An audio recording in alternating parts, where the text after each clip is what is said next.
à l'issue de la présidentielle de décembre prochain. Et c'est par des propos que de camps qualifieraient d'énigmatiques que le chef de l'État congolais s'est signalé. Pourquoi un discours d'adieu?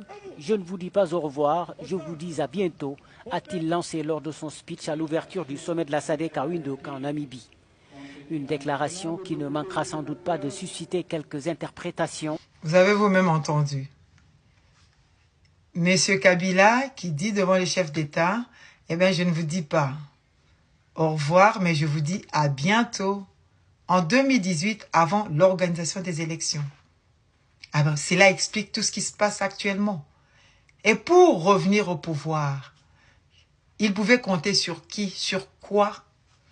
Eh bien, il pouvait compter sur un réseau bien organisé, eh bien, qui inclut des pasteurs, des prophètes, des politiciens, des généraux, des journalistes, des influenceurs. Ah oui, c'est un réseau où l'argent circule. Ce réseau-là est impitoyable. Ce réseau détruit tout sur son passage. Du reste, son successeur, monsieur le président de la RD actuelle, il a échappé à combien d'attentats? À combien de coups d'État manqués? C'est comme ça que eux-mêmes, les Français qui organisent toutes ces choses-là, avec les Soros, les mondialistes, pour piller les minerais en Afrique, piller les minerais particulièrement en RD Congo, qu'est-ce qu'ils disent? Ils disent que l'homme propose, Dieu dispose. La RDC, c'est ton temps de te lever.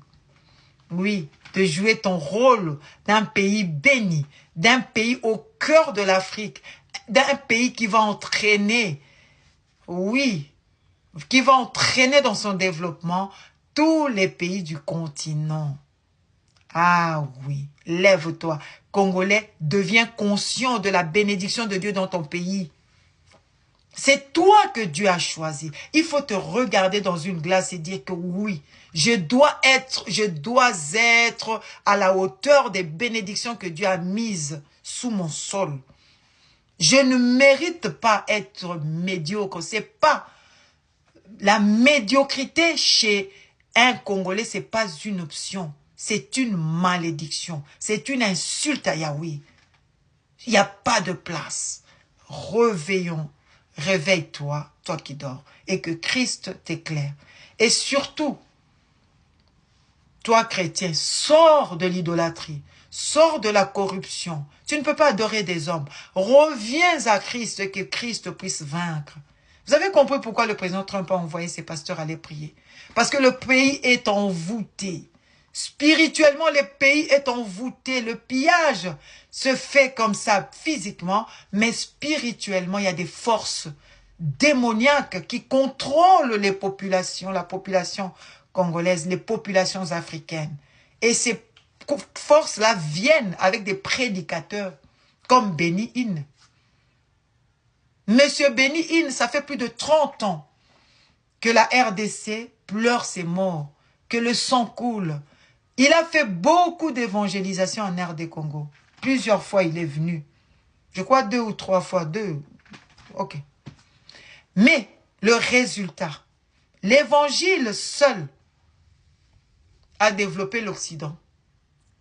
Oui, l'évangile a développé l'Occident. Vous lisez même l'histoire de la famille britannique qui est là. Vous allez comprendre que sans Dieu, vous ne pouvez rien. Alors revenez à Christ. Monsieur Benny Hinn, avec sa croisade, ici je te parle. Toi, élite, avec sa croisade, lui-même, j'ai des vidéos sur cette page. Il avait déclaré, regardez sur YouTube, il a proclamé lui-même, il a confessé lui-même qu'il était un faux pasteur, un faux serviteur. Qu'il était parmi qui ont détruit l'évangile, qui ont détruit l'église de Jésus-Christ parce que l'évangile de la prospérité n'a pas aidé. Surtout l'Afrique, a détruit l'Afrique. Mais Benny Hinn, j'aurais appris qu'il veut venir évangéliser là-bas. Non. Vous devez savoir que pour le pillage de la RD Congo, Kagame est prêt à tout. Je vous ai dit que Monsieur Kabila, le rebelle, pouvait compter sur un réseau. Et dans ce réseau-là, n'excluait pas les rebelles qu'il a prétendu combattre autrefois. Il était tout le temps en collaboration avec eux. C'est lui-même, il était parmi leurs financiers. N'oubliez pas, les pasteurs. Aujourd'hui, Béni, il était en Ouganda avec le drapeau de la RDC. C'est encore une arnaque. Plus de 30 ans. Nous avons tellement voulu ces moments-là. Il n'y en a jamais eu. Et aujourd'hui, il veut venir. Faites attention. L'Ouganda fait partie des pays qui pillent la RDC, qui sèment la désolation en RDC avec le Rwanda. Soyons vigilants et prions. Que Christ vous éclaire. Que Christ nous éclaire pour un Congo meilleur et nouveau. Que Dieu vous bénisse. Amen. Nous allons lire dans la parole de Dieu, dans 2 Corinthiens 11, chapitre 11, 13 à 15. La Bible dit ceci. Ces hommes-là sont des faux apôtres, des ouvriers trompeurs, déguisés en apôtres de Christ. Satan lui-même se déguise en ange de lumière. Attention, que Dieu vous bénisse.